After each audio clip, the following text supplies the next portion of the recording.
pre-summit event organized by the Education Policy Commission of the Nigerian Economic Summit Group. It's a pleasure to have you join us today. And this pre-summit event is a precursor to the 30th Nigerian Economic Summit that will be hosted by the Nigerian Economic Summit Group from October 14 to October 16, 2024, with the theme Collaborative Action for Growth, Competitiveness, and Stability.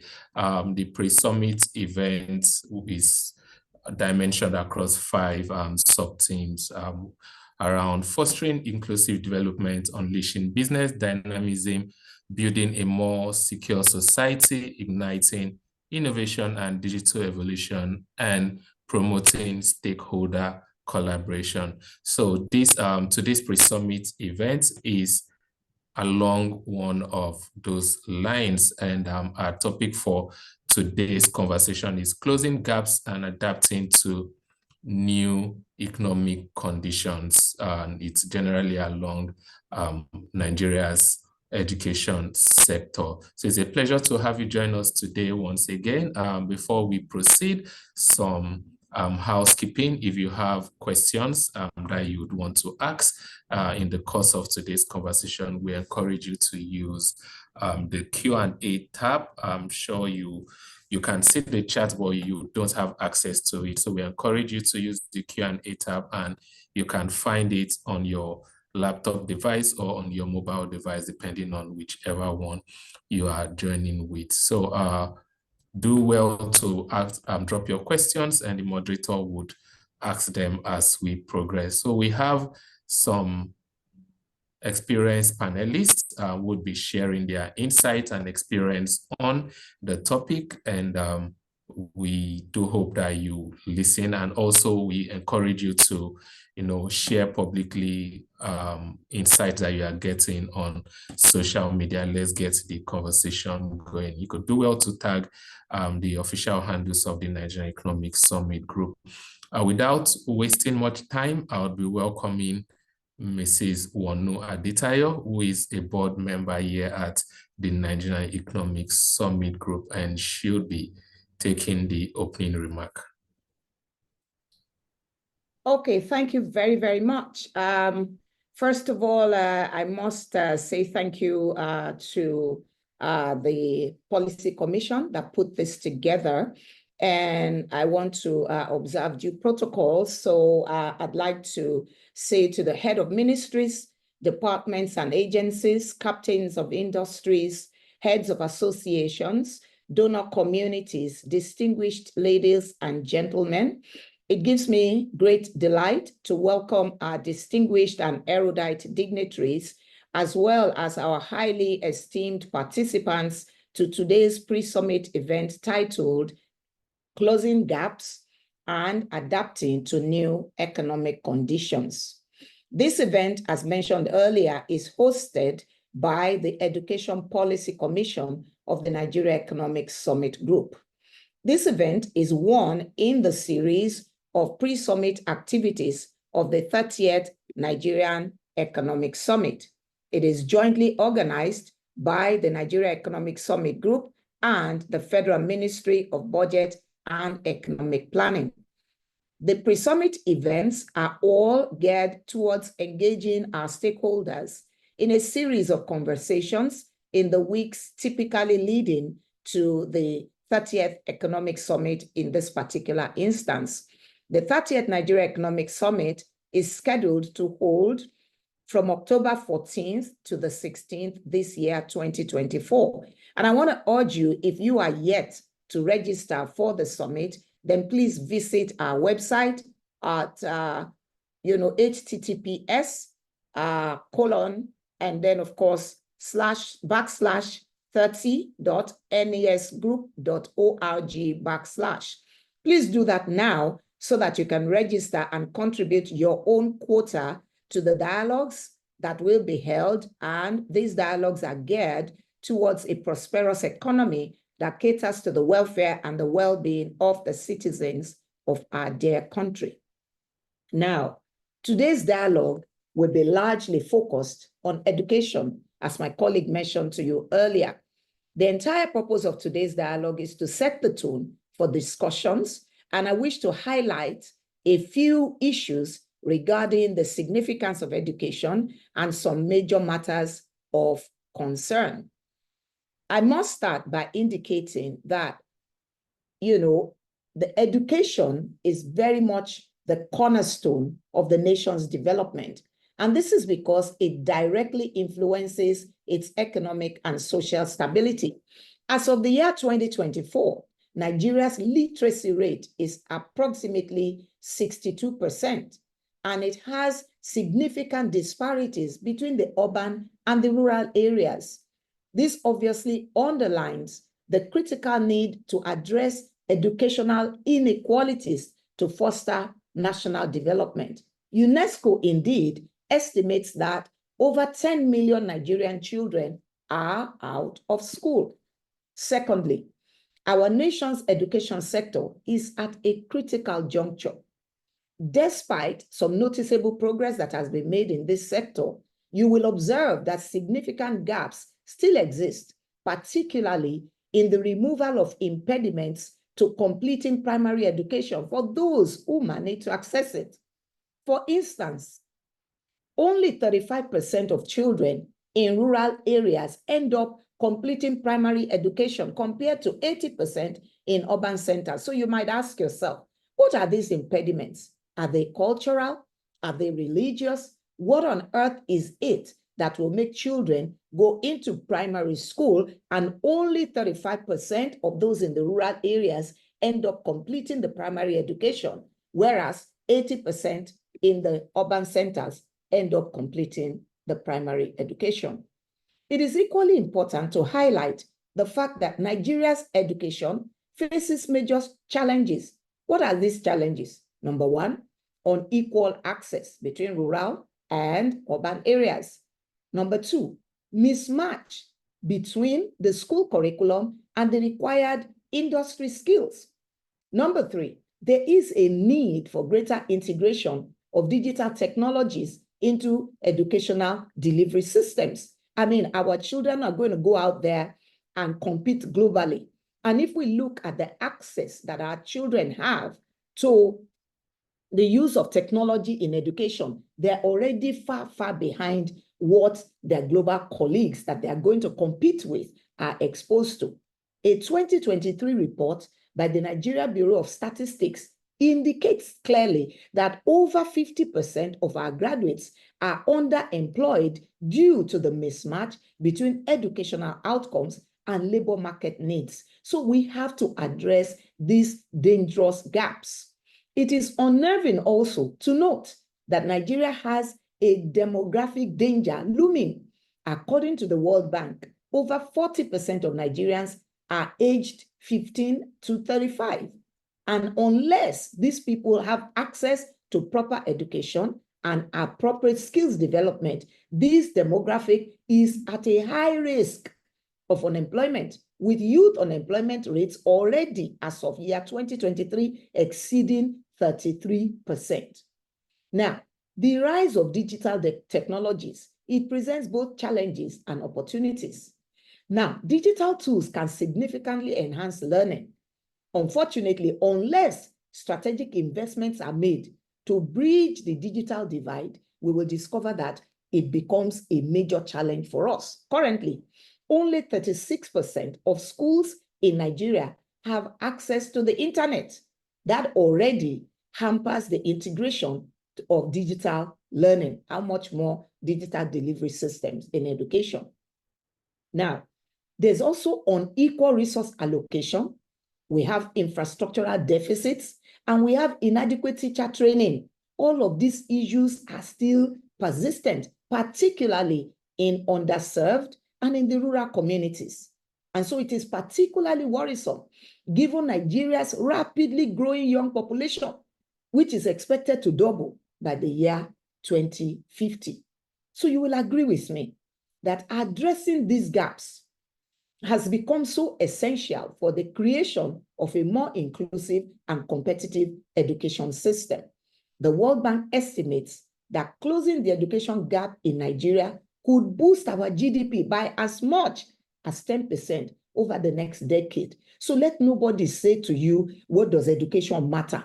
If we can fix education, it will show up our gross development product by as much as 10% in value.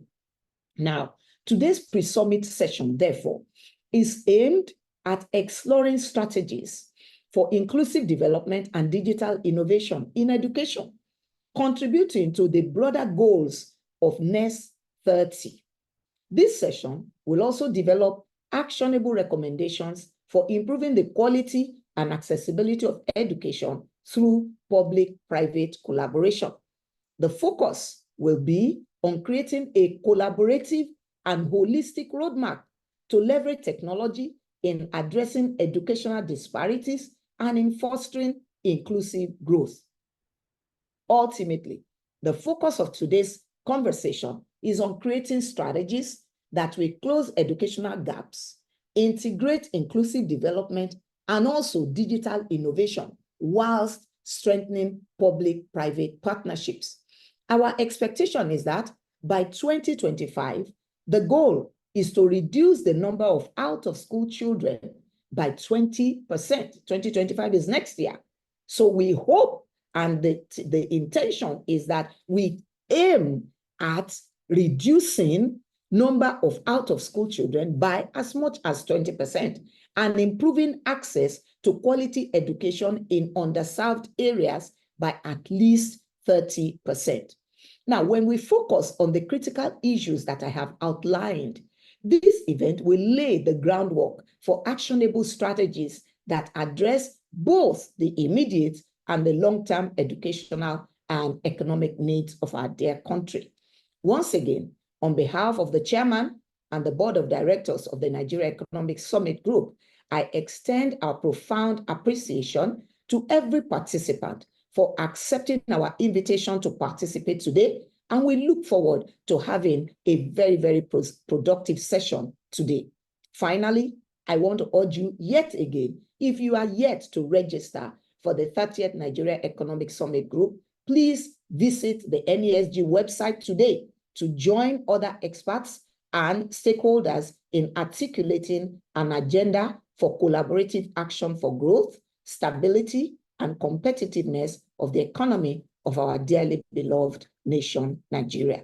May God bless the Federal Republic of Nigeria. And again, I say thank you and God bless you.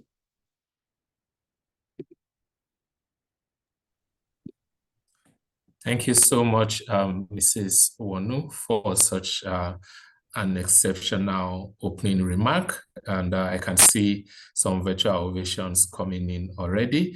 I particularly enjoyed listening to your speech, some of the things which you mentioned, which is why we are having this conversation today, talking about access to education in Nigeria.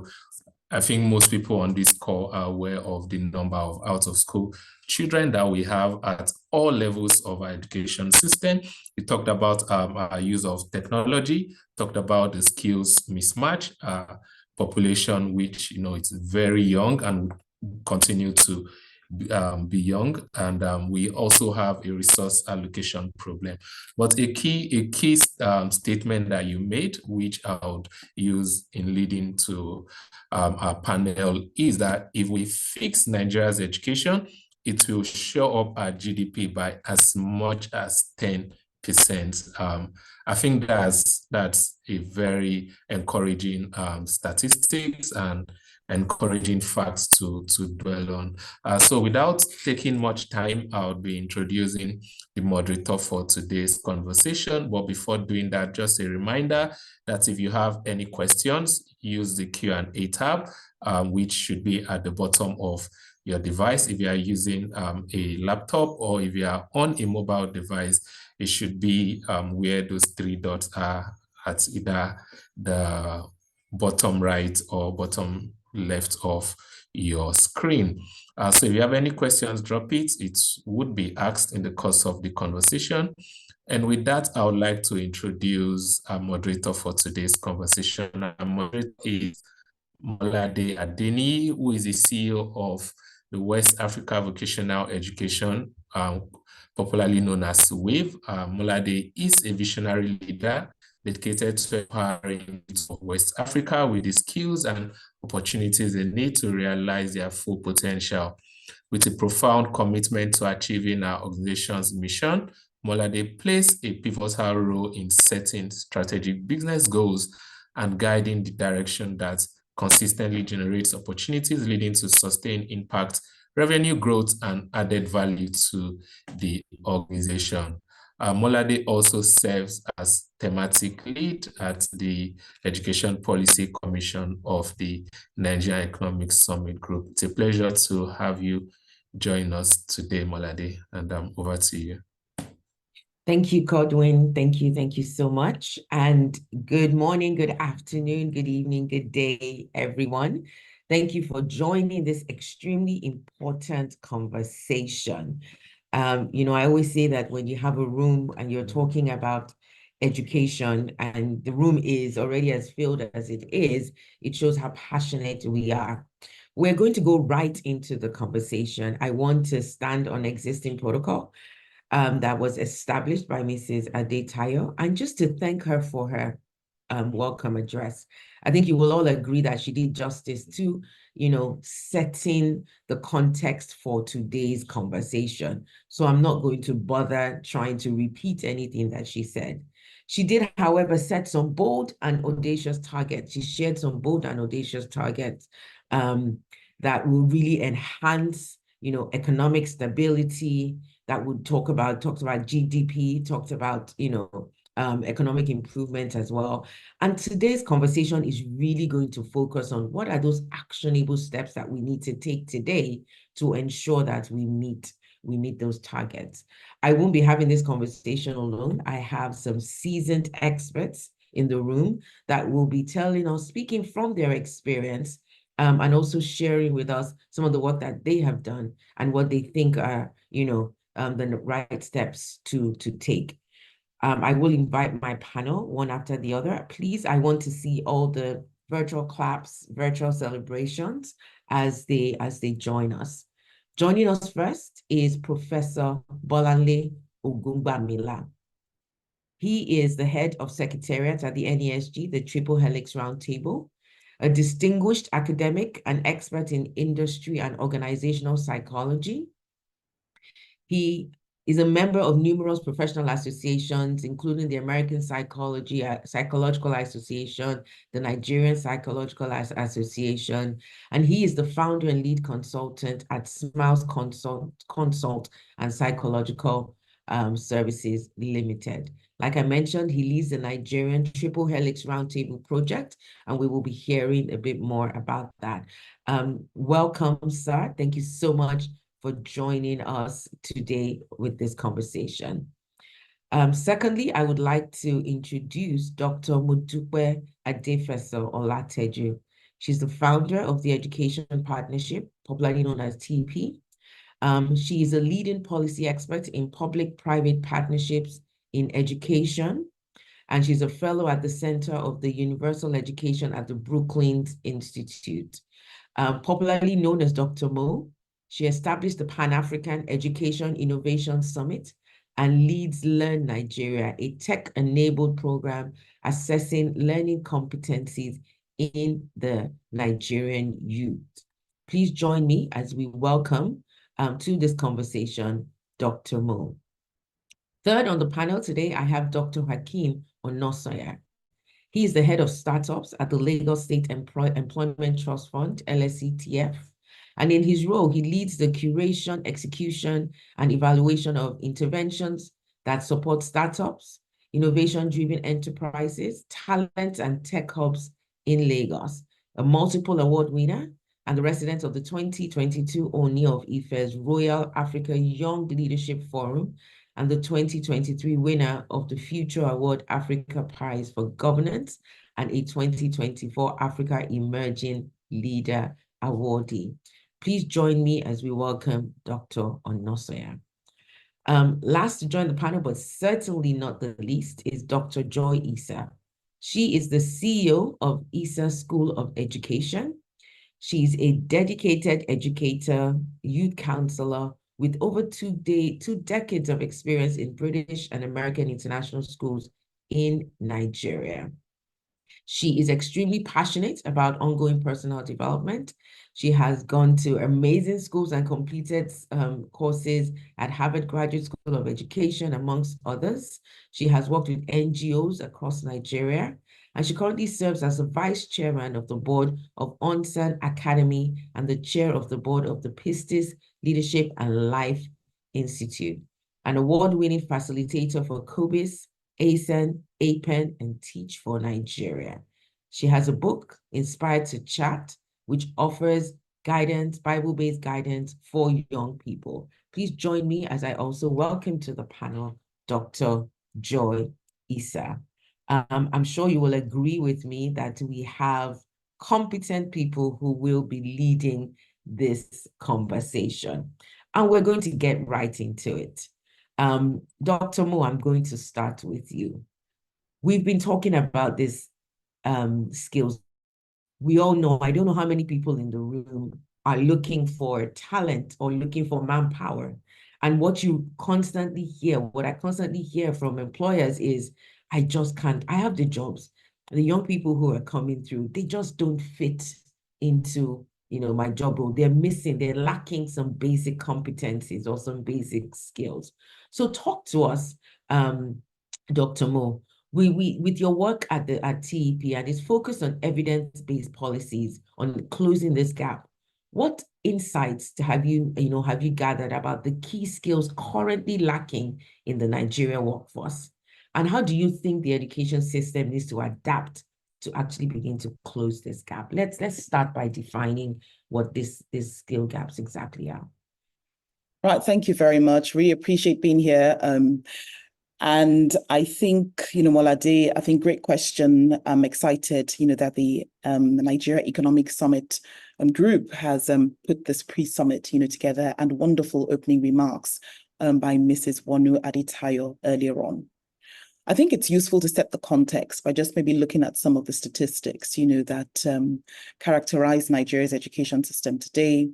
Because as we think about the skills that are lacking in our education system, we want to be mindful of what some of the numbers are, but at the same time, we also want to reflect on the environment in which skills are built.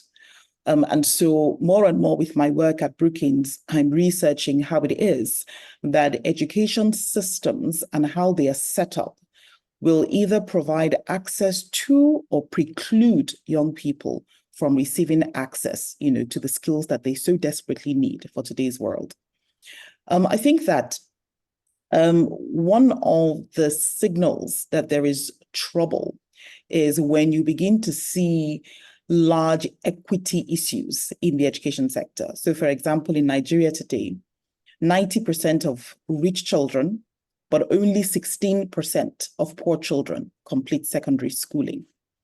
And when you think that secondary schooling is the precursor to anything that is remotely associated with economic productivity, we begin to realize that it's a country that is set up for rich people and not for poor people. And that's a shame, because across the entire socioeconomic spectrum, there is value to be contributed to the Nigerian economy. Of course, we know about, the issues that pertain to access as well. The data is very clear, there. They're currently roundabout, who's counting, about 18.3 million children, out of school in Nigeria today, according to some of the most recent estimates, that we have. An estimated 8.9 million children who should be in primary are not, about 3.9 million who should be in junior secondary are not in school, and about 4.9 million who should be in senior secondary school are not in school. And I think that Mrs. Aditayo also shared some of the nuance around the rural and the urban divide. I think that from the perspective of building foundations, we also have a critical issue, because less than 37% of children that are aged 36 to 59 months are receiving early childhood education, and they should. And the vast majority of children who are receiving early childhood education are children, once again, who are poor, who are not able to access private provision.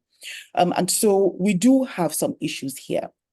But then we also, when we talk about, access, we also want to reference quality as well, because many parents in Nigeria today focus heavily on the outcomes of the learning process to determine whether to enroll their children in school. And so when you go, for example, into a Makoko in Lagos and you see the children, who are selling fish, roasted fish that their parents have caught, those parents are making a rational decision. They've looked at the outcomes and the possible outcomes, the most likely outcomes for their children, and they are deciding that it is probably more productive for the family for that child to continue to engage, in the selling of fish by the side of the road. Now, we can argue with that, but you can't really argue with a parent's logic, can we?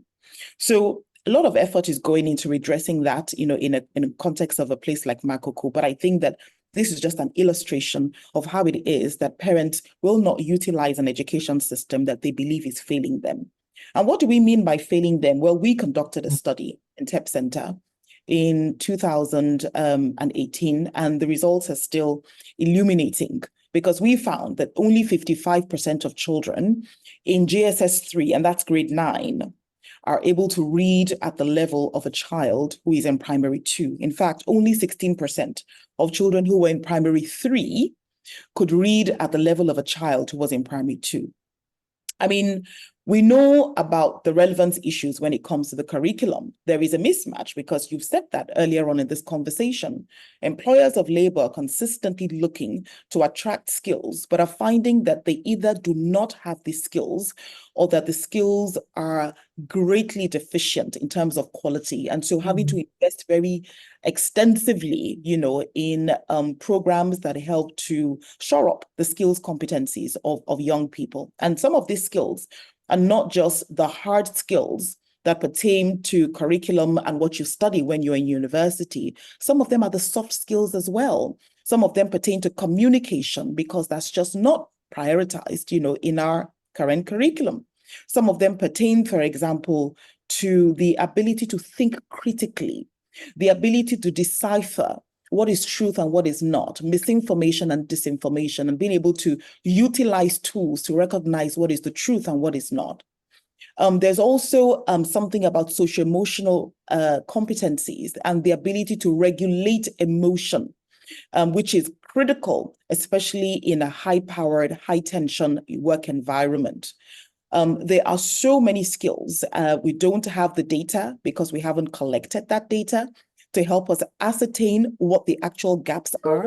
But I think the point is that the education system is not preparing young people with the technical skills they need to be successful, nor is there the ability, for them to really demonstrate, the cognitive and the soft skills.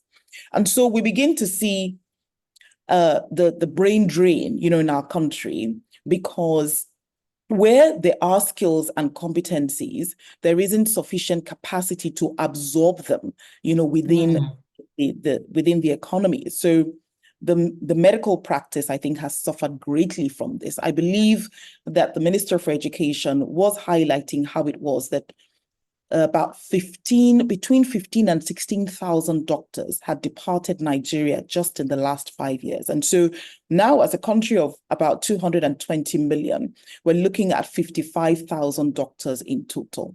This is a tragedy just waiting to happen, or maybe has already happened. And I think the last thing to really emphasize here is that which pertains to funding. So we talk about skills gaps, but skills development has to be resourced. And of course, we do have a major, deficit, when it comes to the funding, of education. So I think that there are deficiencies when it comes to the access, when it comes to being able to provide children with access to schooling. There are deficiencies when it comes to quality and what we do with the children when they're actually in the place called school, regardless of whether school is a physical place or a digital place. And there are also issues around the relevance of what it is that they are learning to Nigeria's economic landscape, but also increasingly to the global landscape, where we're finding that many of our young people are actually not as competitive internationally as we thought that they were. While some are, many actually are not, because these skills are lacking.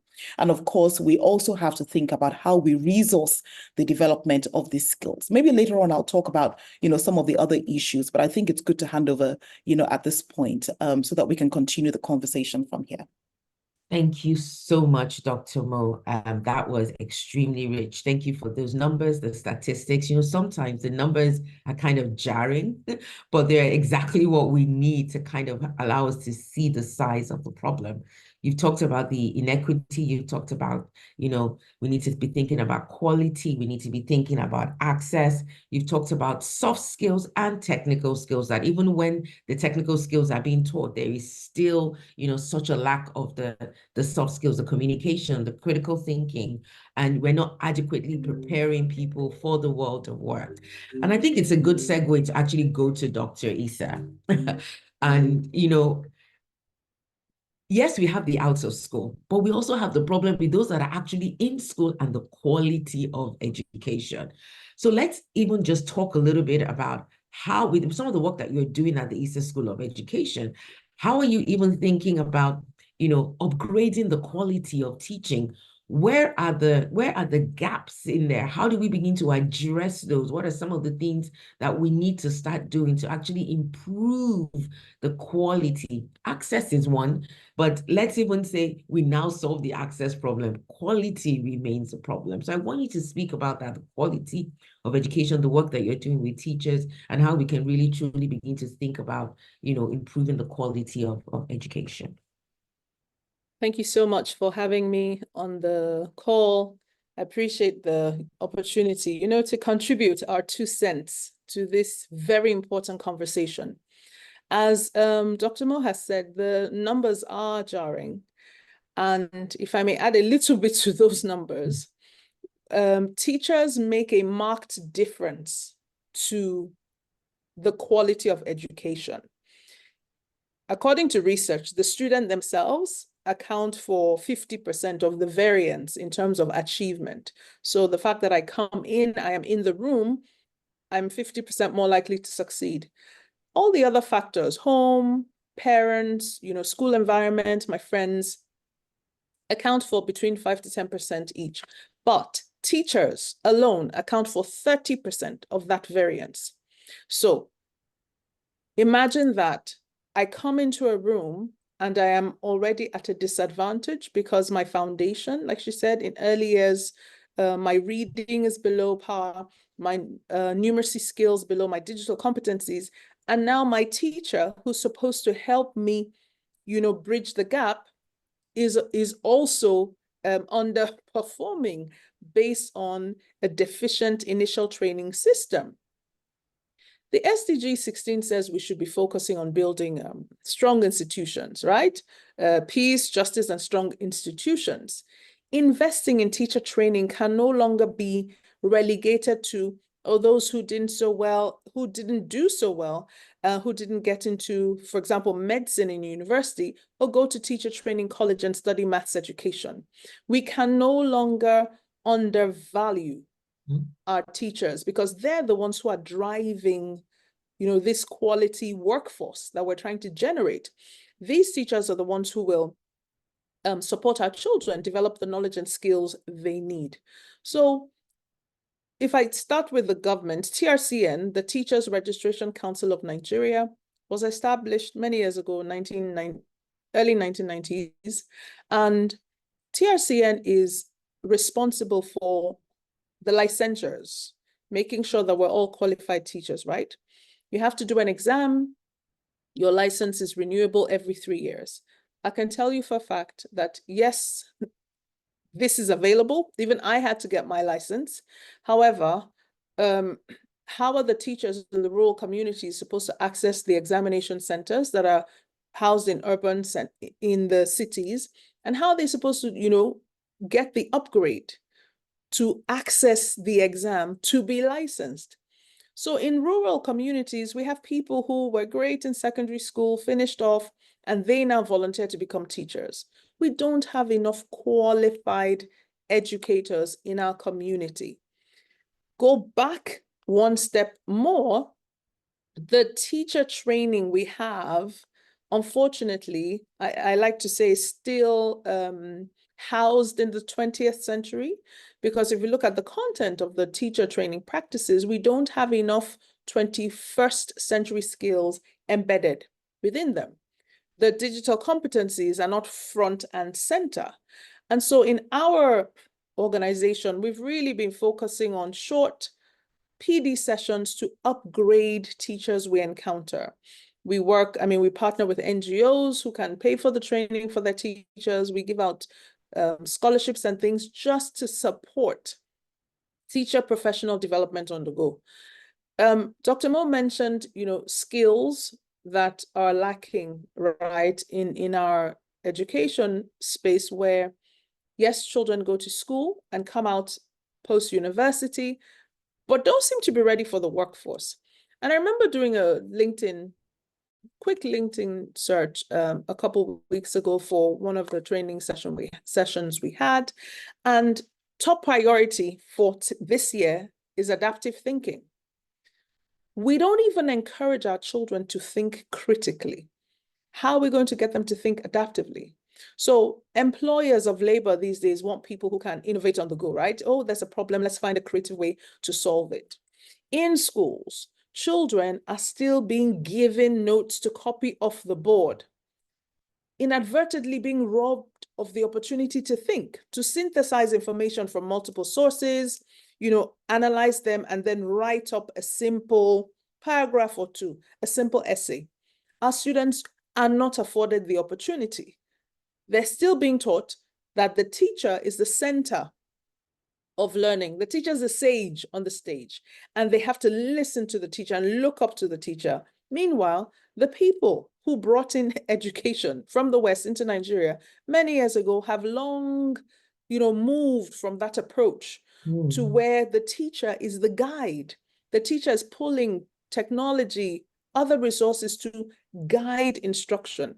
So teachers make a big difference, absolutely. Up to 30%, the single most important factor on, student outcomes, student engagement, success in exams, success in the workforce, the teacher.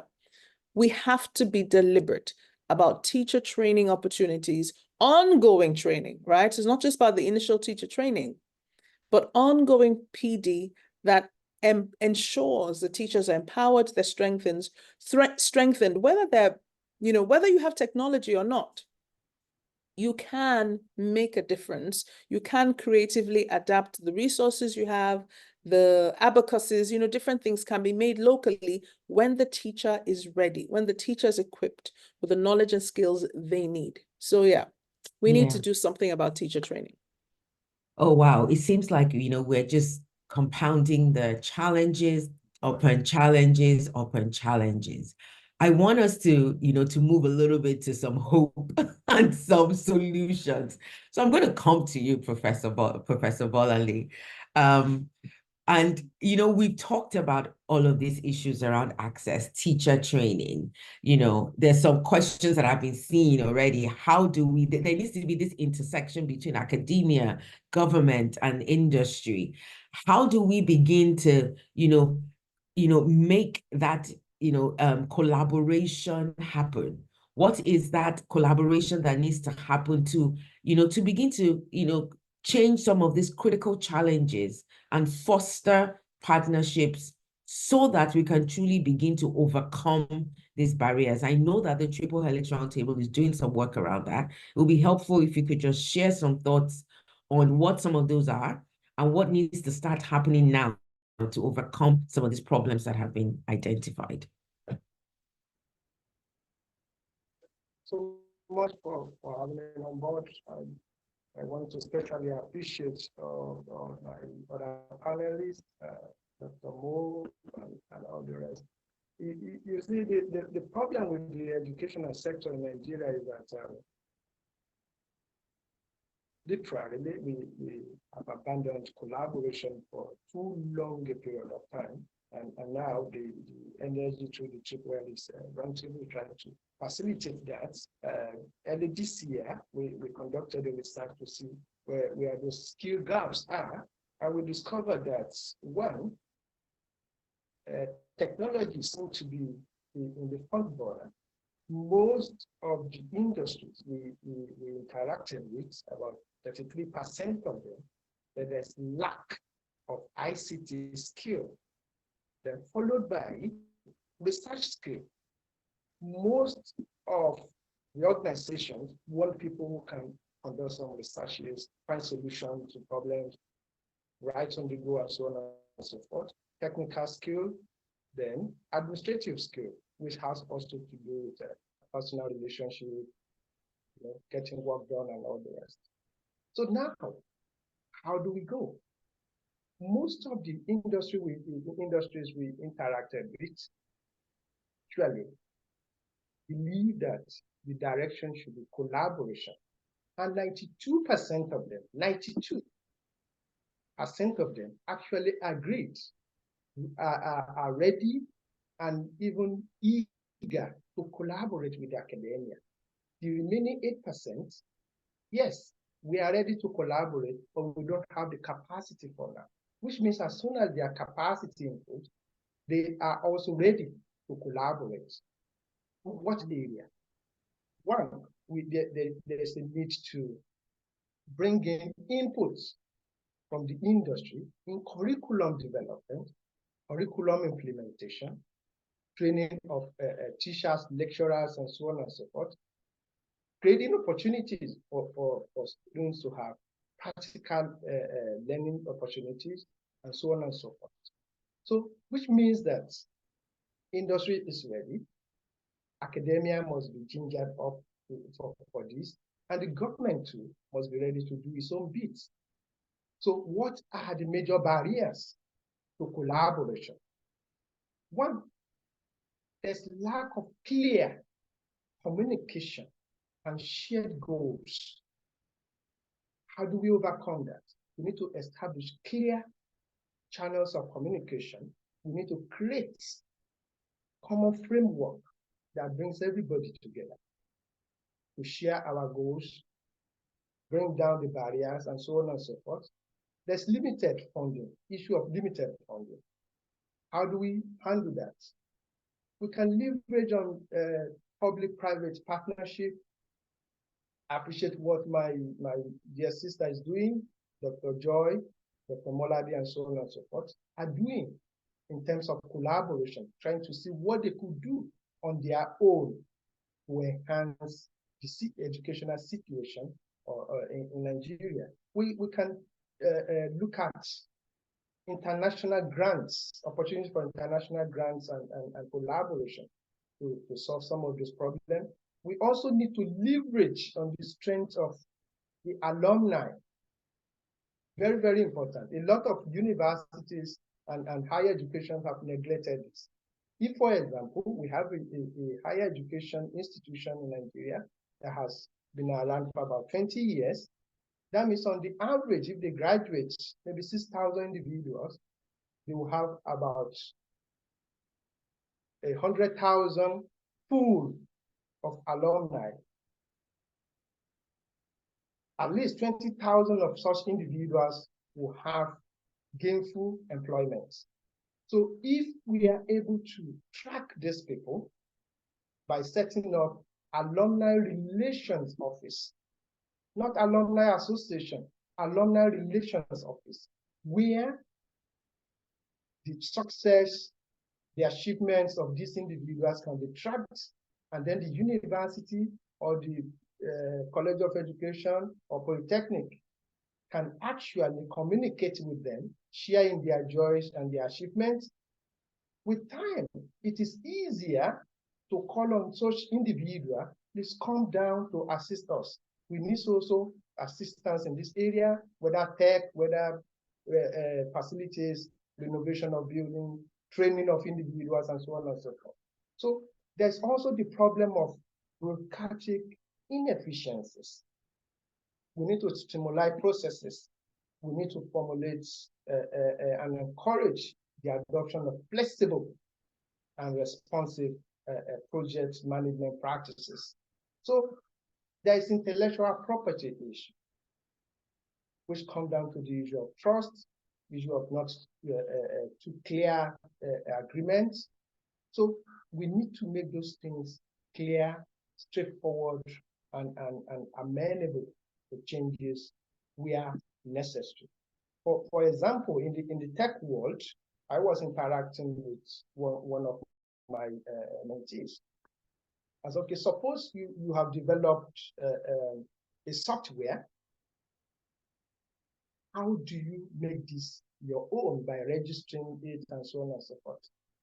As I said, that will be very difficult because as you are developing a software to solve a problem, several other individuals are also developing their own.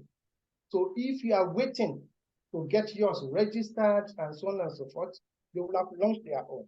So at the end of the day, you may have nothing to gain. So you have to build your software based on trust between you and your partner. So we need to really emphasize that and try to, smoothen the rough edges. We have the issue of inadequate infrastructure. If there are no laboratory and so many other equipment and so on that we need for research to solve problems in the industry, we may not be able to do that effectively. So what do we need to do? We need to invest in infrastructure. Governments must be deliberate about that. Private sector can also come in to assist in doing that. Several universities have signed MOU with private sector, with industry, to enhance the base of facilities in their universities and colleges of education as well. Then the skill gaps. Like I said earlier on, most of the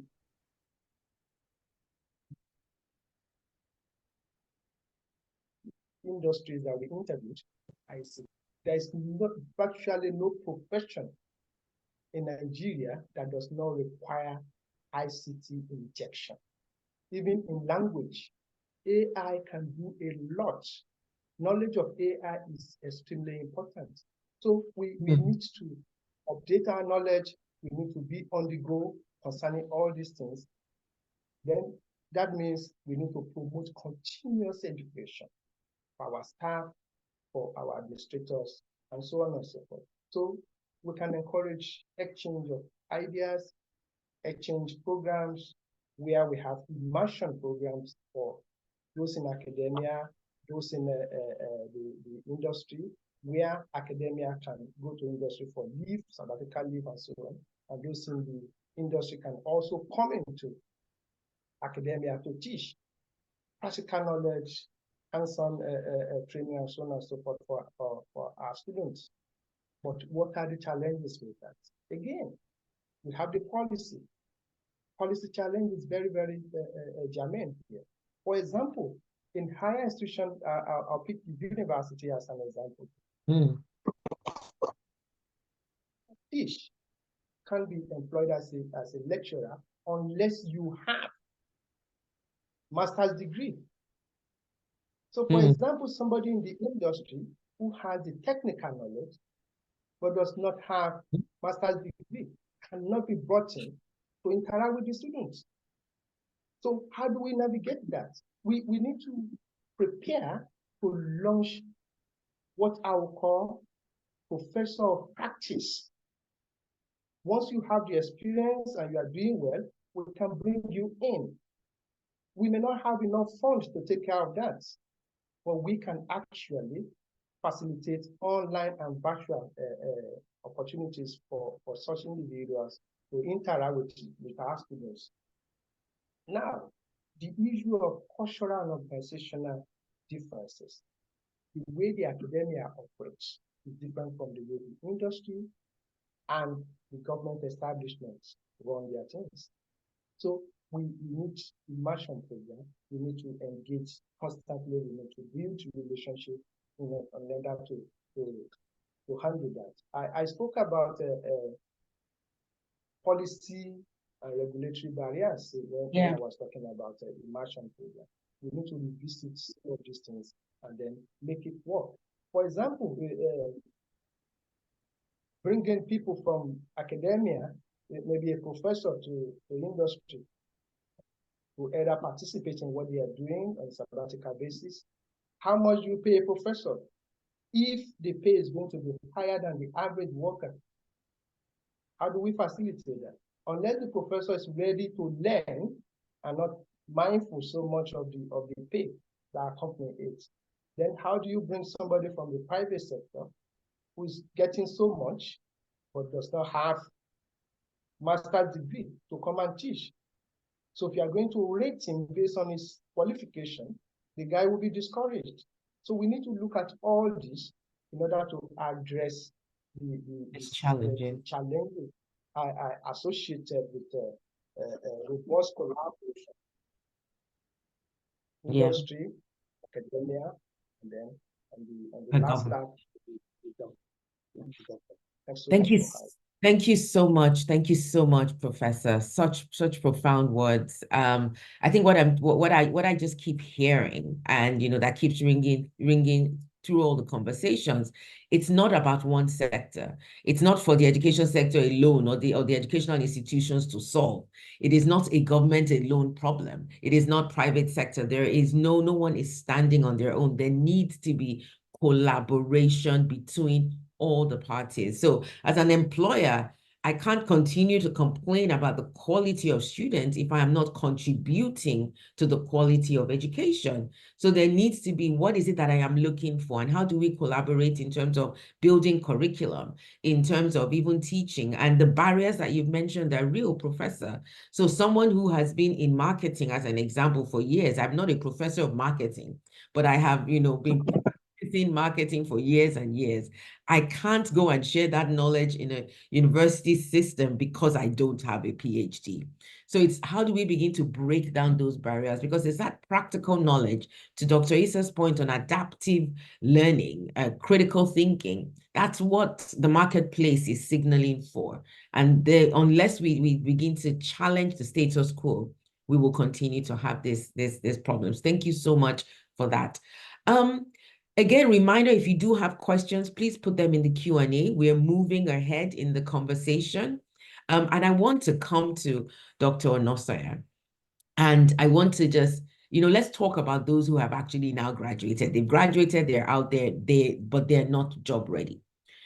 Given your expertise with the Lagos State Employment Trust Fund, how can the startup ecosystem that you work with be leveraged to provide practical training and job opportunities for young Nigerians, thereby addressing the skills gap in the education sector?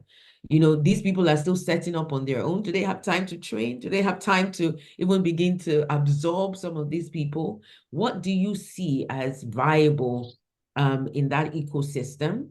And how can that ecosystem actually begin to contribute to training and providing job opportunities to young Nigerians? Thank you. Thank you very much. Interestingly, with the lineup, I think all I'm supposed to say is they've said it all, and I just passed the mic over to the moderator. And then I don't know how you went to a professor before you came to me, spoken to a doctor, but I'll try to add some things. First is to say that, like you've mentioned, everybody is involved in the quality of education, and everybody suffers for it, irrespective of what you do. If you're not an employer of labor, you have a nanny who you're trying to communicate English with, and you're wondering why simple English can be this difficult. If you don't have a nanny, you have a driver, and the like. So, an education does not end in the fact that you're a doctor or a lawyer.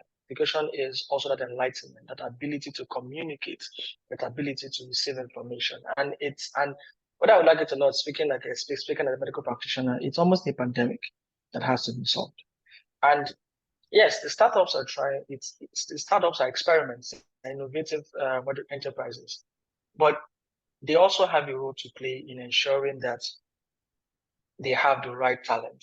Like I say, everybody that knows startups, everybody assumes that the greatest headache of a startup is to raise funds. Everybody wants to raise $2 million from Silicon Valley, $3 million from this. But what they get to understand is the greatest issue they have is talent. Because you even need a product to go and raise funds with, and someone has to help you build that product.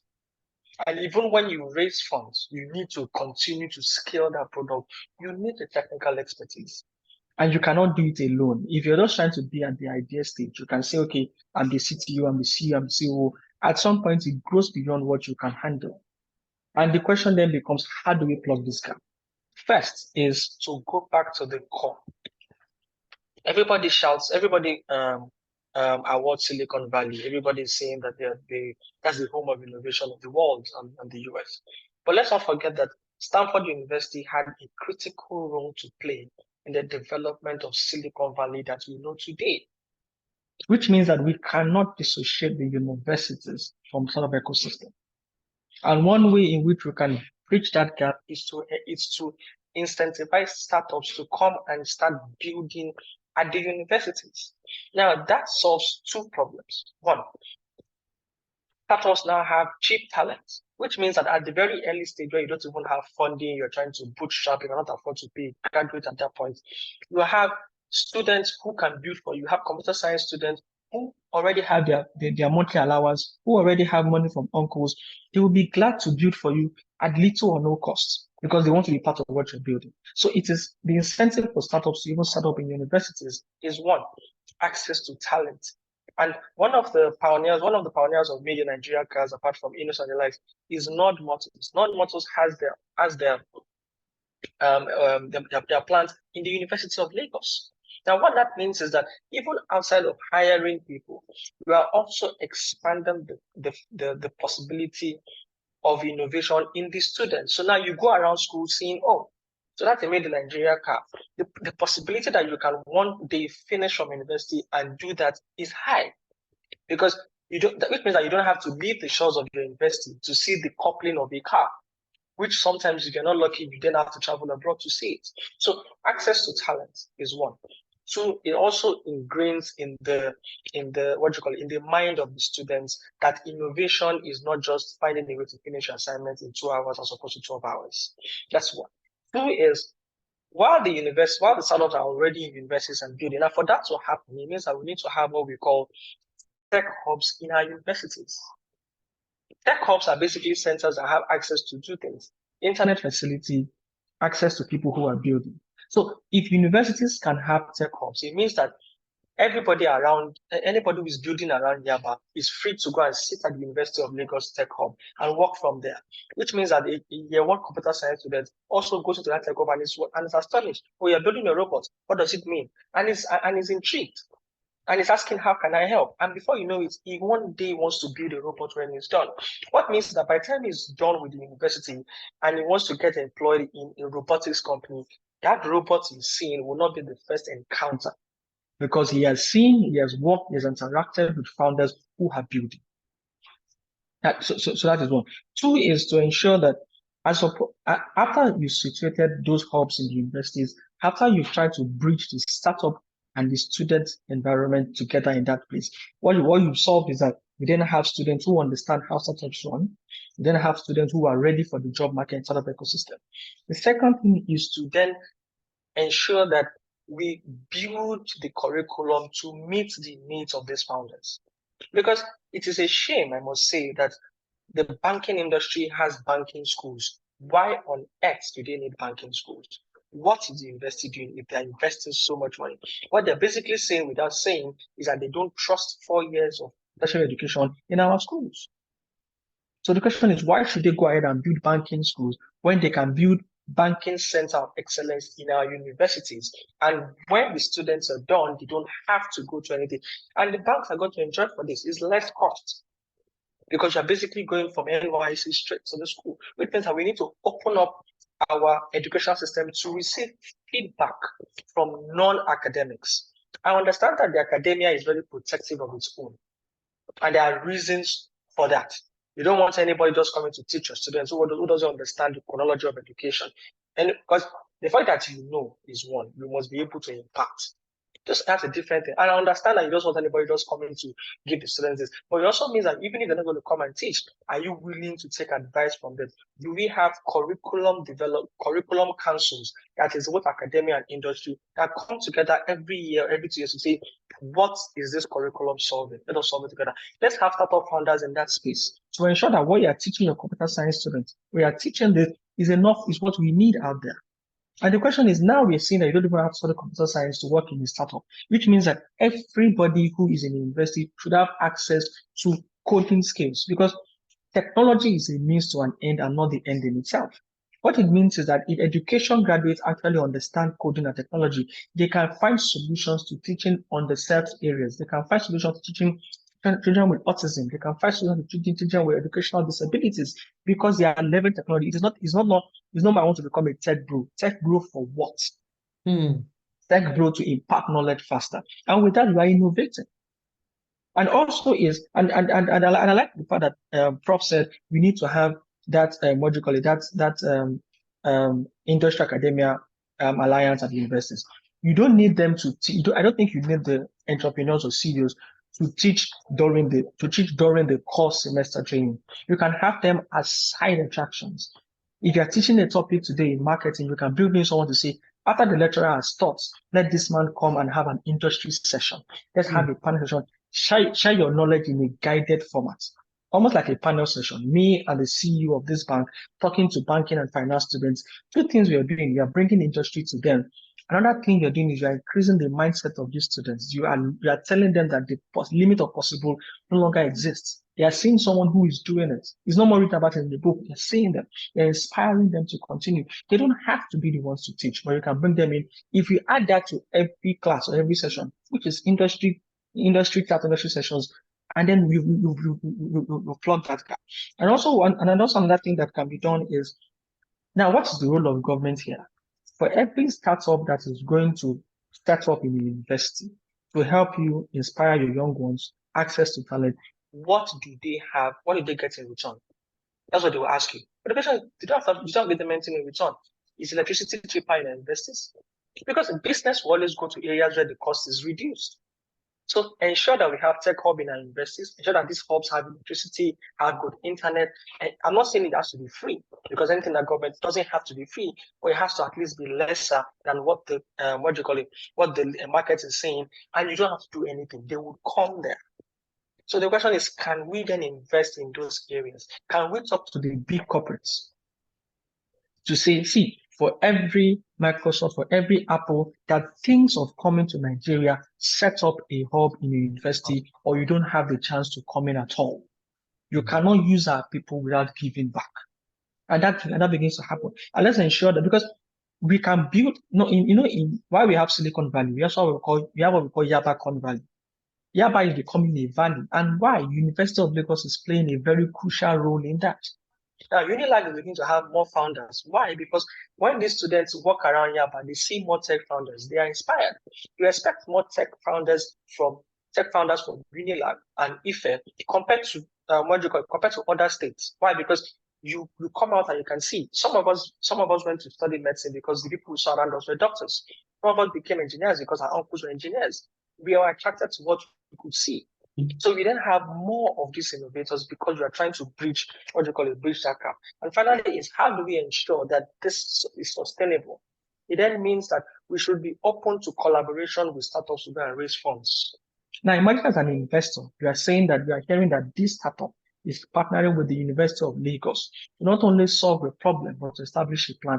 You've made it easier for your investors to drop money for you because they know that you have what we call institutional backing. You're not just coming alone to come and raise these funds. And they're like, so they also say that nobody is immune from it. Everybody is suffering from the pandemic of the culture of education that we have, either formal or informal sectors. Our artisan is a different conversation entirely. The quality of dilapidated buildings, the quality of electric shocks would reduce if our artisans actually understand the science behind what they do. Or guy, you don't on, you don't off. That's not what I'm asking you. Why is this socket not working? I don't know, but this is what I'm going to do. There's a difference between chemists and pharmacists. They're two different things. And they're like, so, but the question is, everybody's suffering from it. But how do we solve it? By ensuring that the startup founders who are building innovative enterprises see our universities as a starting point, and this university is able to attract them. Yes, I understand that the academia is productive of its own, but at least let's leave some room for the non-academics to at least support. Because when our graduates are optimal, when our graduates can, can do more. And finally, is that startups are global. What it then means is that a startup founder in Lagos is operating on a global mindset, which means that by the time he's hiring your students as interns, he's also preparing them for the global market. Because he has raised funds from the US and the like, sometimes they give them CTUs. So when investors invest in startups, sometimes they give you talent. They say, okay, I'm investing in you, I'm giving you a CTU, giving you they say, who is based out of Nigeria.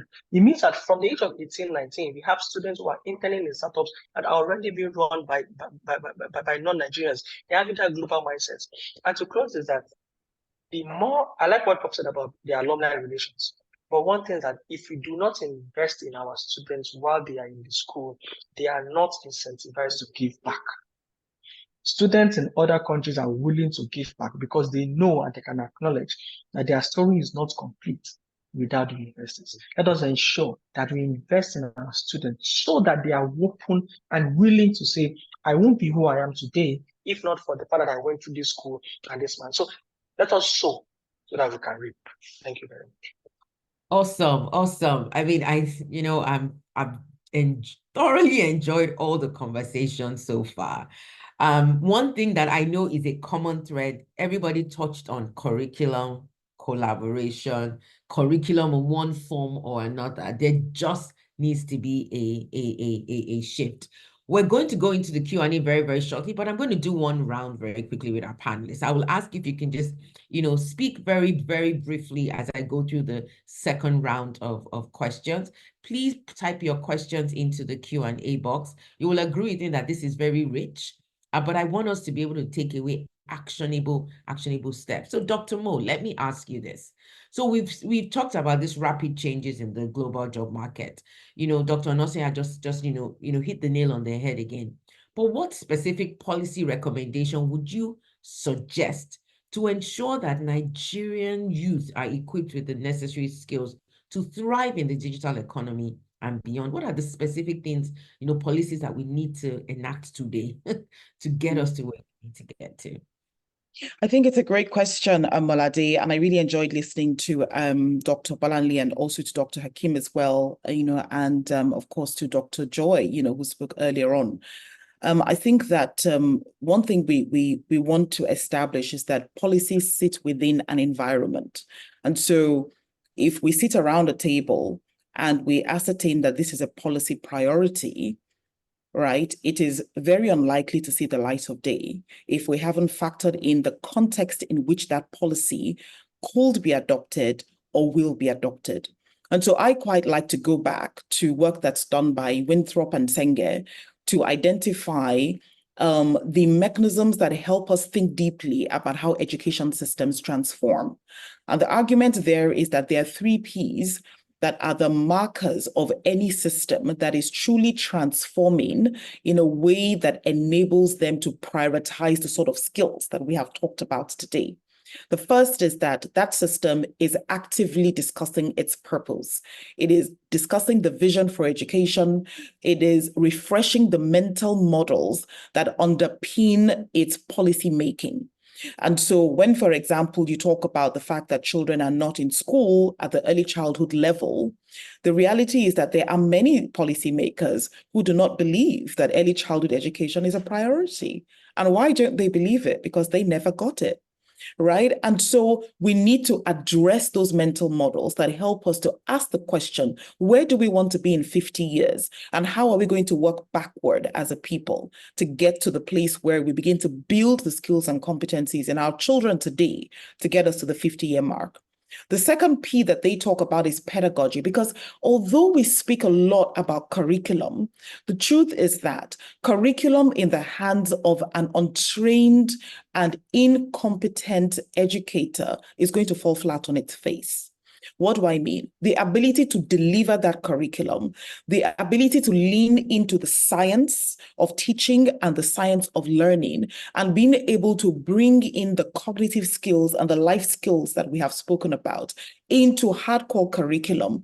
That is pedagogy. That is really where we need to begin to focus. And I think Dr. Joy spoke earlier on about how, we focus very heavily on rote learning, and we should be moving to active pedagogies. That's what we really should be doing. The third P that Winthrop and Senge talk about is positioning. And this is where we begin to talk about joined up policy planning. So we think about education not as a sector, but as a system. And we begin to deconstruct that system. Who needs to be at the table when we're planning for education? Where are the parents? Where are the learners? Where are the tech bros, right, Hakeem?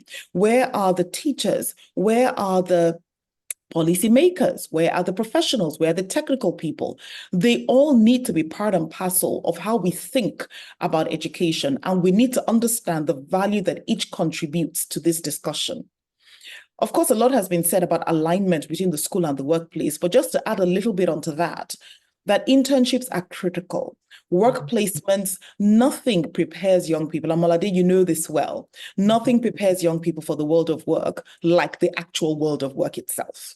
And so as we think about these public-private partnerships that might offer some incentives to the private sector to come in, we might also want to consider adjunct faculty positions. I think Hakeem alluded to this, and the sense in which you can bring professionals into the sector who are not on the academic track at all. They are professionals, they come from business or industry, but they are willing to support with a portion of their time.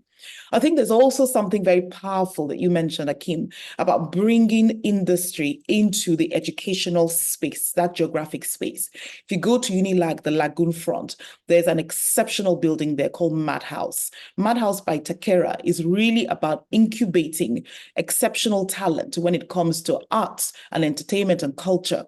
And the idea is to position these people for global relevance, and they're actively incubating, actively, spending time building competencies and sharpening their ability. And they're right there on the university campus. So there's something to be said there.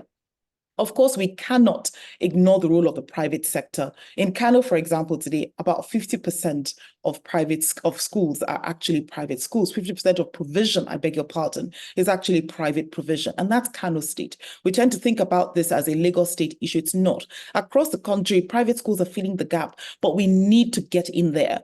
We need to ensure that there is high quality, the regulation, their standards, but we allow them to flourish when they are doing well.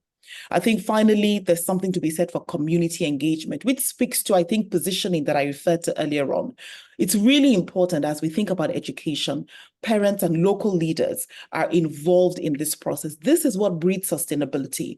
My dad would have been over 90 years old were he alive today, and he went to a community school that everybody in the community had to bring out a small portion of funds, very tiny, but they all contributed. It was their school. They owned that school. They took care of the school. Nobody could come and steal blocks or steal chairs or tables. It was their school. And so it's important that we bring that community spirit back into education. Maladi, back to you. Thank you so much, Dr. Mo. I'm going to tease out a little bit in the Q&A, but Dr. Issa, very, very quickly. We've talked about these limited resources. We've talked about infrastructure. Dr. Mo just talked about private schools plugging the gap. How do you see, what innovative approaches can educators and policymakers begin to adopt to ensure quality educational delivery for all students? And I repeat that, all students, particularly those in marginalized communities, because it seems like some of these things are only speaking to people in, more affluent areas. But when we're talking about all students, what are some innovative approaches that educators can begin to harness today? If you can be brief or answer that. Yeah, really, really brief. I'll cite examples. Number one, Edo State, for example, has issued preloaded tabs to their teachers. So lesson plans are there, everything is there, and all they had to do was do a little bit of training to so that the educators could use the tabs. This is just one bit, right? So Edo State has done that. Enugu State, I remember visiting, and the government is again rolling out some digital, classrooms with the boards and things. We have two local, should I say, tech gurus who have really supported education. I think it's EdVest and Educare. Learning management platforms, everything preloaded. Lots of research has gone into that. Unfortunately, in the private sector, because technology is not cheap. Quality education is not cheap. So as much as we know that quality needs to cascade to the rural communities, we have to be realistic with the expectations. We've said it here, Prof said it here, that you can't ask an engineer to go in and transition to become a teacher and pay him 1/4, sometimes 1/10 of what he used to earn. He's not going to go. He can be an adjunct professor. I remember, incidentally, a university, I don't want to call the name, in China, reached out to me to contribute to their education department from the perspective of, multicultural perspective. And it was really fun to be part of that project. So people need, the partnerships are the way forward, right? We have to partner. We have to partner. We need to, unfortunately, I do have to go back to teacher training. As someone who doesn't understand the fact that I have a neurological disorder will think I'm possessed, I'm crazy, that's why I cannot access the learning. But when the teachers understand neurological disorders, developmental disorders, then they can say, okay, slow down the instruction for Joy, speed it up for Balanle, and things like that. So in the content of initial teacher training, Amadupe said, you can give the best curriculum to someone who's not as competent, the quality of learning is still going to crash. Yeah, so we still must invest in initial and ongoing professional development. The banks continue to invest. Government continues to invest. Telecom providers, everyone keeps sending their, officers and their workers to some MBA course, some executive program. What's going on with the teachers? Why aren't we, owners of education, investing in our teachers for continuous professional development? Thank you so much. Thank you, Dr. Issa.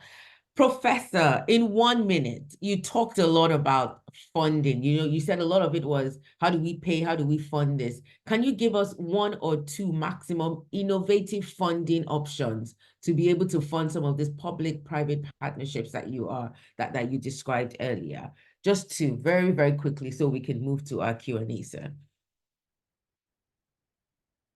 Your mic is muted, sir.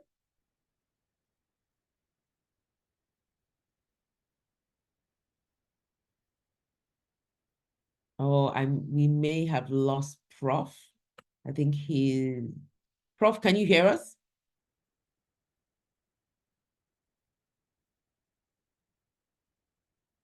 Can you hear me? Yes, we can hear you now, sir. Thanks so much. What we need to do is to be deliberate. For example, in the last few years, when ASU was on strike, I was telling the government, you need to do this, you need to do that to revitalize the educational sector. And the government said, we don't have money. ASU suggested that, okay, let's I think, Prof, we are struggling a bit with your connection. Okay. Is it better now? Yes. Let's try again. Okay, I'll take that again. Government has to be deliberate with some, education enhancing policies, funding policies, so to say. I cited an example that when ASU was on strike and was asking the government to revitalize the educational sector, and the government said, we don't have money, we don't know where to get the funds. ASU said, okay, what you can do is let every public maker organization in Nigeria relinquish also percentage of the profits to the educational trust fund, where you can now take the pool, something out of the pool to revitalize the education. That is what led to TED funds. In the same way, the government can actually say, okay, all the tech organizations in Nigeria relinquish so percentage of your profits, and let us use that to build tech hubs, either around or inside the university or higher education complexes, just like my brother Hakeem Onasaya said. Not, for example, build a facility in the University of Lagos. Do you know how much enhancement that would do for the motivation of the students in the University of Lagos? Quite a number of higher institutions of learning in Nigeria are leveraging that. About 15 of them across the country are attracting people from the private sector to come build facilities and then collaboration of communities around their campuses. Then we also need to be deliberate about enhancing the tech skills of our students. How do we do that? Aside from coming for a BSc, BA, BE program, before you graduate as a student, you must be encouraged. I don't want to use the issue of policy here, because anything that has to do so much with policy is as if we are forcing them to do it. They must be encouraged deliberately to also have knowledge and certification in specific areas of tech. So this will enhance their employability level.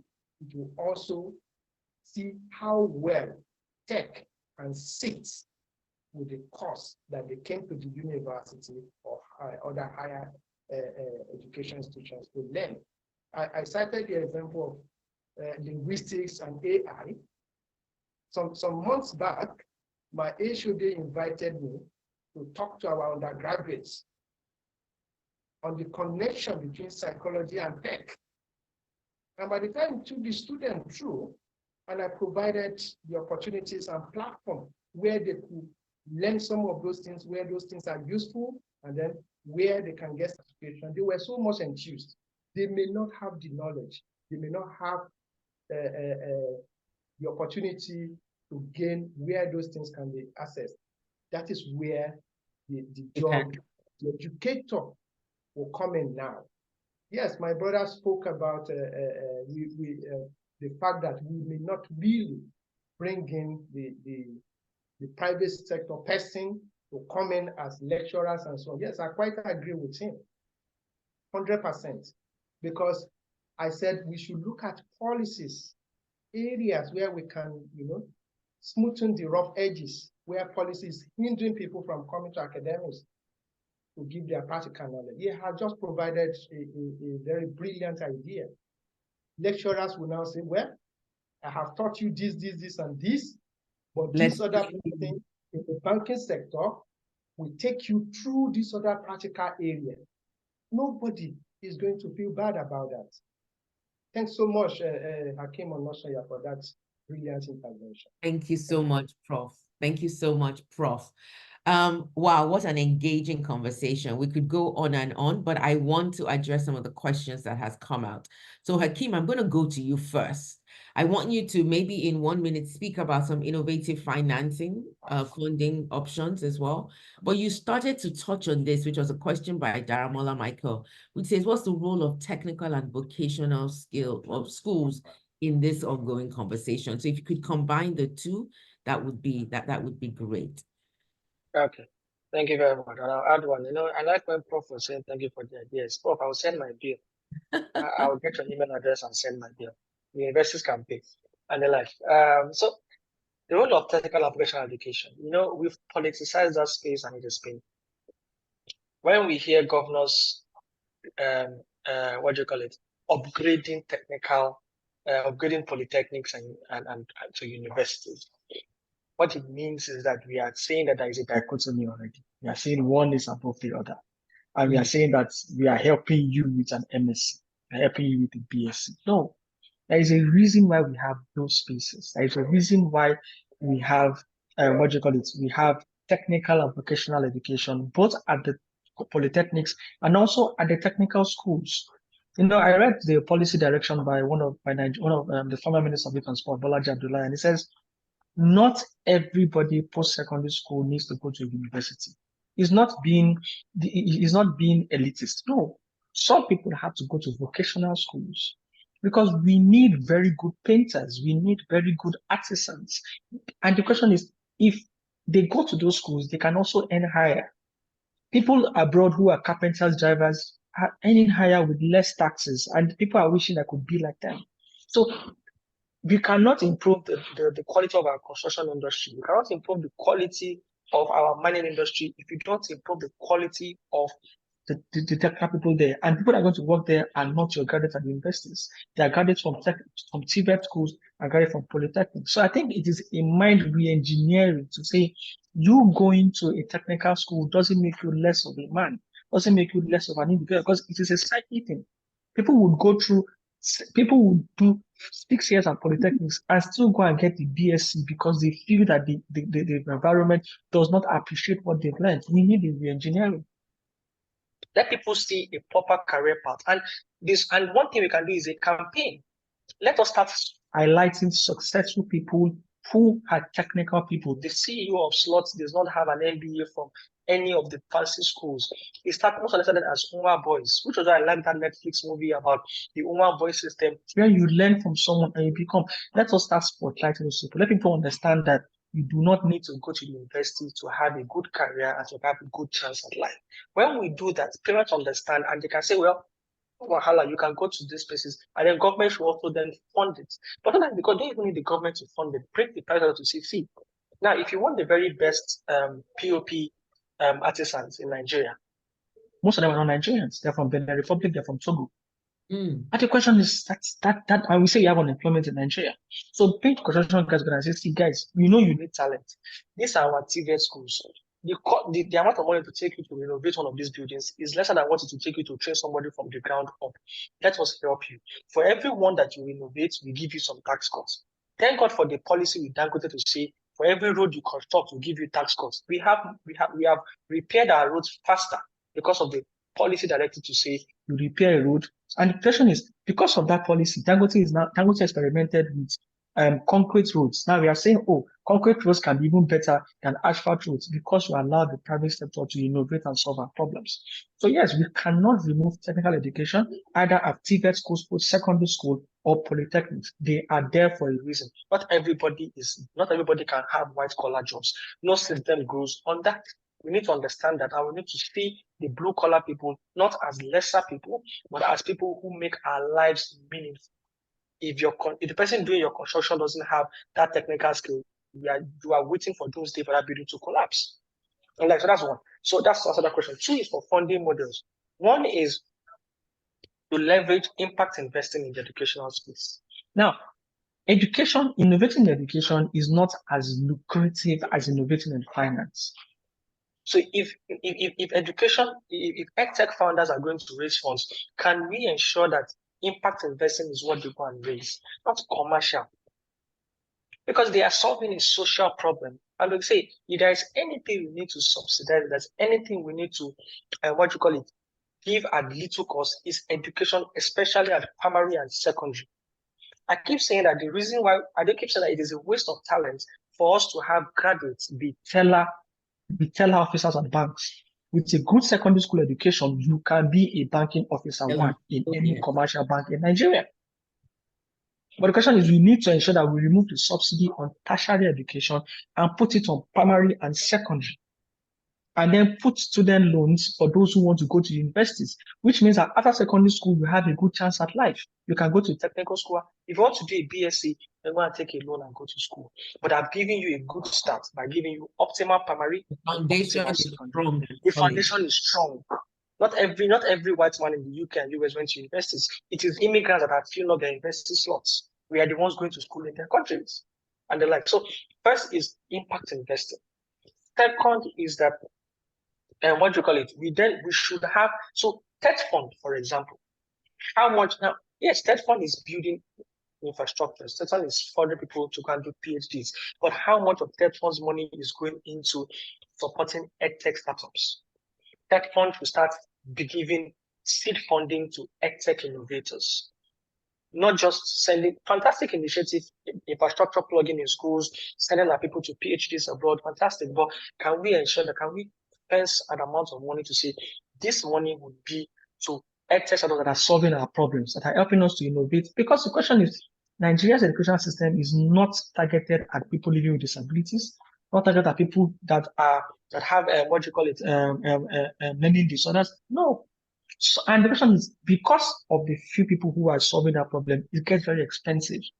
When you support startups to innovate and build, and use our public education system as a testing ground to see, as you are building, come to our school and experiment, and let us ensure that you're doing fine. You've created access to market, and over time, the cost will crash. We know how much we were paying for data when BlackBerry first came out. We know how much data is then. Why? Because as soon as you open the doors to private sector, allow competition setting, giving something where it should be, it would work. So 2 areas importantly is impact investing, because investing in educational technology, we should not leave it to commercial alone. It's not going to help us to scale. 2 is let us focus on grants. Can we go into what do you call it? For example, TED fund and say let us take a specific amount for this. Can we? Now we say the taxes of private institutions are going to go into a fund for education.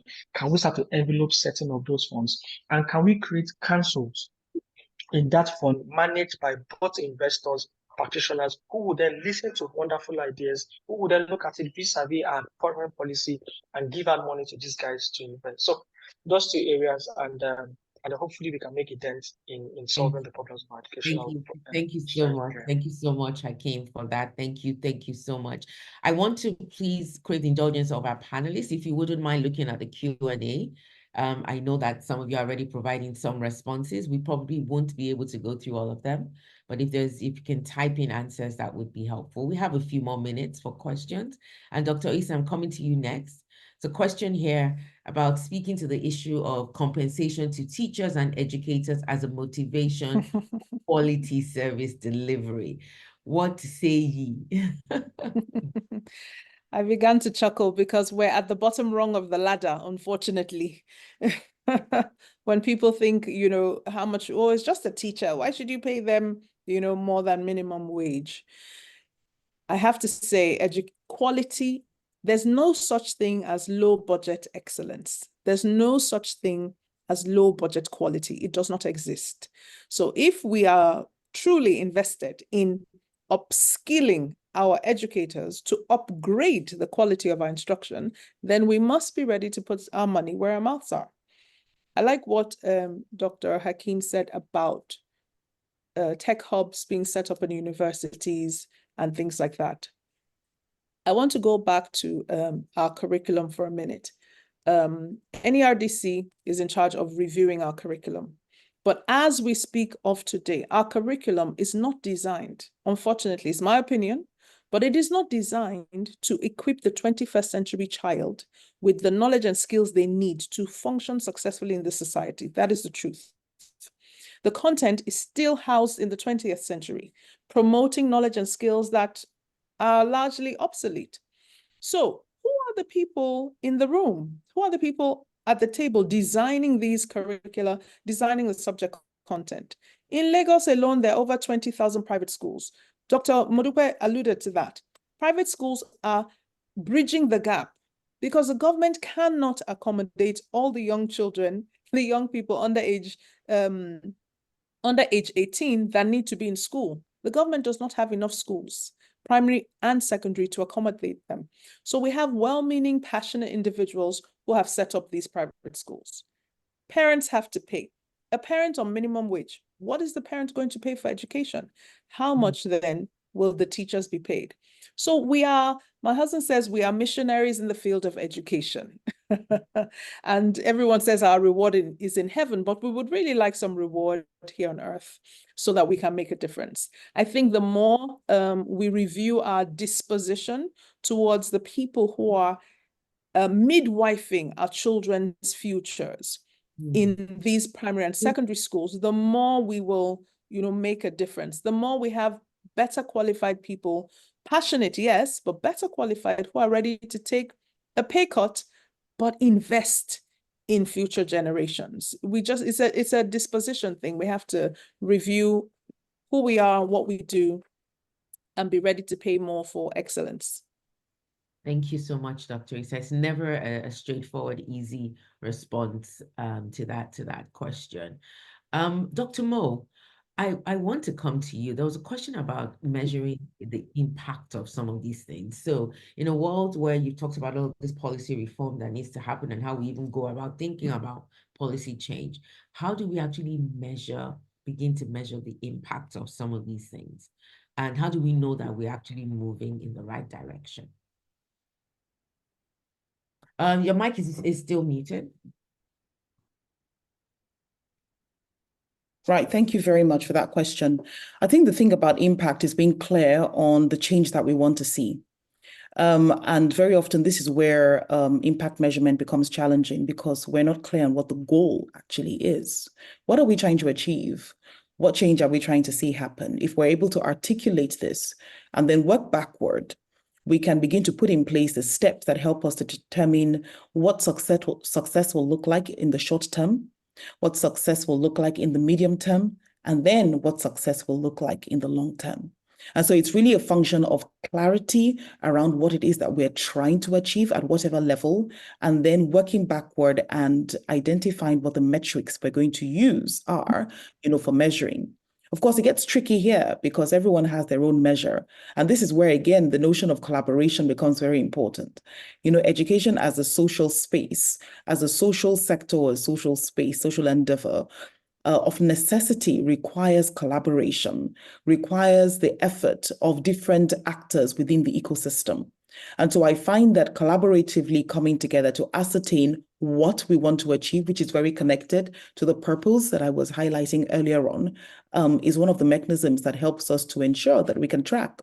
And there are many ways to track, there are many mechanisms, many tools, many approaches that we can use, to track our progress, but also to put in place measures to course correct as well. So that as we're going along, the processes that we're focusing on and prioritizing are actually iterative in nature. Malade. Yeah, so I think, just probing a little bit more, Dr. Mo, so it's not about, the measure shouldn't be how many children are now in school. Because when we're just looking at the number of getting people out of school into school, it's beyond that. We've talked today about the quality. We've talked today about, are they even employable? Are they even gaining life skills in the school? So we need to really sit down and be clear. What are we trying to achieve? It's not good enough to just say we now have, 2%, only 2% of children aged this to this are out of school. We want to be able to, speak to the quality of education that they're getting, the impacts that they're having in their immediate communities, and ultimately, in the society and in the country at large. I think you're absolutely correct. I think you're absolutely spot on. And it's good to count the numbers. It's important to know that because the numbers represent human beings, but are these really the goals that we want for the education sector?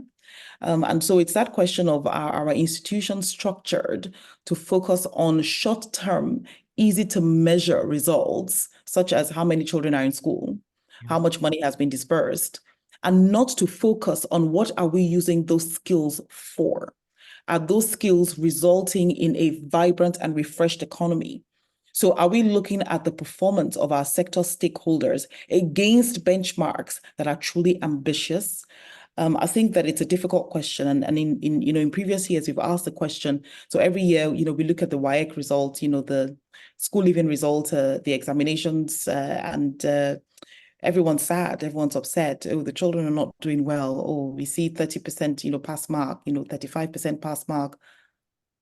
Whose head is rolling? Sorry. Whose responsibility is it? Who's taking responsibility for this? At the end of the day, it's the child that is problematized. We say they're not studying, they're on Facebook all the time, as though that were the real issues, as though those were the real issues. So I think, measuring also, helps us to keep track of, who is responsible, who is accountable, and what is important for us to track as a people, not for us to benchmark against what Switzerland is doing, but to benchmark against where we see ourselves, in the future. Yeah. Thank you so much. And thank you so much to my panelists. We're going to go through I have a last question that I want to ask everyone. I apologize that we weren't able to get through all of the questions. I think we have answered them in one way or another, actually.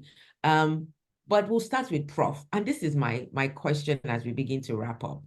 To everyone, if you had a magic wand, what would you change about the educational sector in Nigeria? One thing. So I'm giving you a magic wand right now. What is that one thing that you will address in the educational sector? Prof, over to you, sir.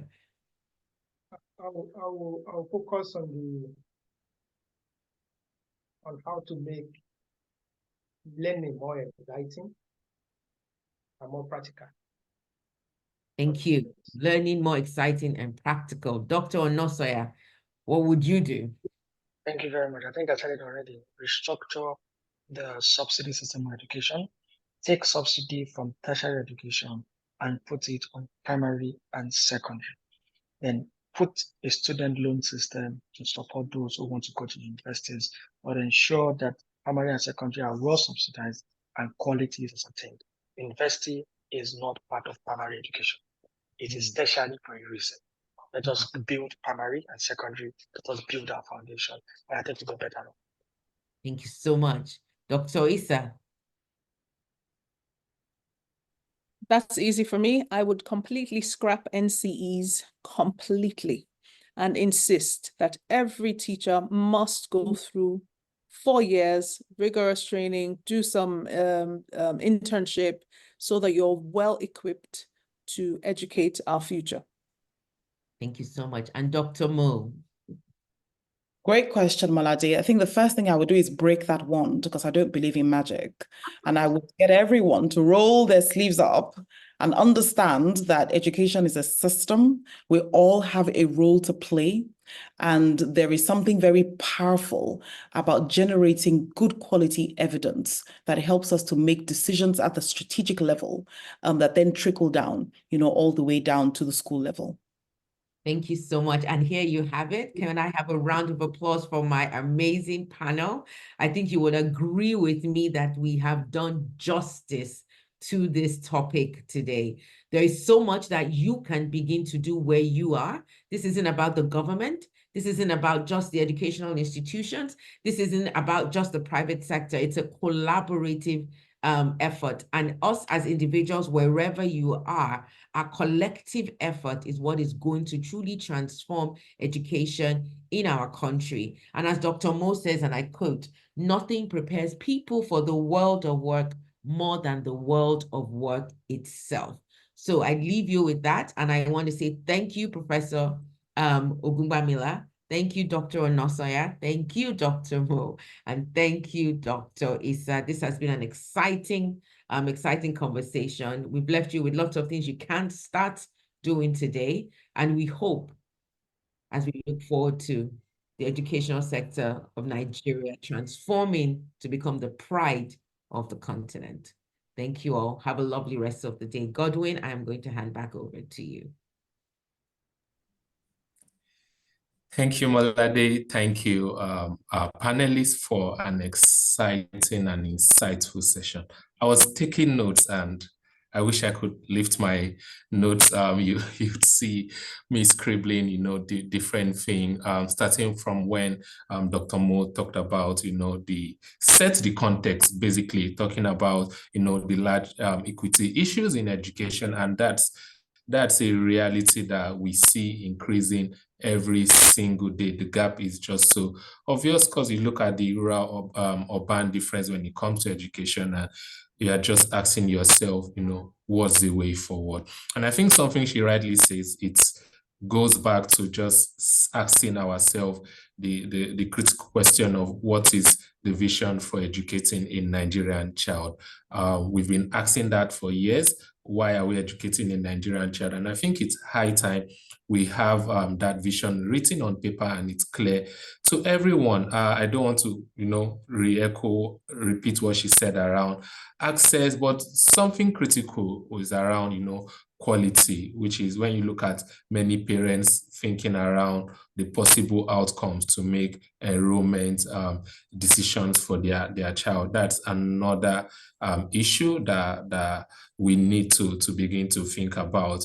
Ms. Issa the Dr. Issa talked about the critical role of teachers. And, something that we always say is, after the child itself, the next most important factor in the learning process is the teacher, right? We have a teacher shortage, right? And then you talk about the quality of the teacher in the classroom. And I was listening to Dr. Akim, share about how you could begin to think around getting tech hubs and other centers in our institution, and how, what is happening in Unilag and Yaba Tech and the Yaba environment as a whole is transforming that community. And I think Prof talked about, the work in the triple helix research, and how their findings led to some critical insights. These are reflections, right, that we need to take out of here. And I saw a lot of questions coming in around technical and vocational education.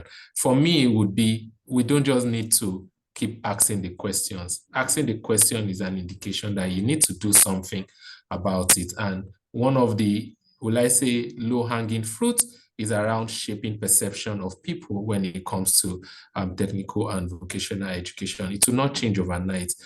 People change systems don't change themselves. And just to remind us, this conversation is not ending here. It will continue during the 30th Nigerian Economic Summit, which is taking place October 14 to October 16. To be a part, you can register using the link that I'm sure is posted in the chat, right? And also, as Dr. Mo said, we don't need a magic wand. We need to roll our sleeves and get to work. How do you roll your sleeves and get to work? One of the ways is joining and supporting the work that we are trying to do at the Education Policy Commission. To be a part, you just go on the NESG website and you see the volunteer management system. Sign up and let's take this beyond just what we talk about to an area where we are taking action on. Thank you once again, everyone, for joining us today. Thank you to our panelists. I want to give a special shout out to Dr. Mo, because I think it's around 4 or 5 a.m. where she is. She's been up from 2, I guess, 2 a.m. just to be a part of this. That is the kind of commitment that we need from everyone. Thank you, Dr. Issa. Thank you, Professor Bolanle. Thank you, Dr. Akim, and also thank you to Molade, who did an excellent job just facilitating the conversation, and not forgetting our board member, Mrs. Wonu, who set the bench, the bar very high, and I'm sure our panelists, were able to meet up with that. I'm sure we all had an exciting time. Again, don't forget, register for the 30th Nigerian Economic Summit. It's the 30th one, landmark summit, and I look forward to seeing every one of us in Abuja. And you can also support the work by being a part of the Policy Commission. Do have a great rest of the day for those at the tail end. For those that are just starting as well, we wish you a great day ahead. Bye, everyone. Thank you, everyone. Bye now.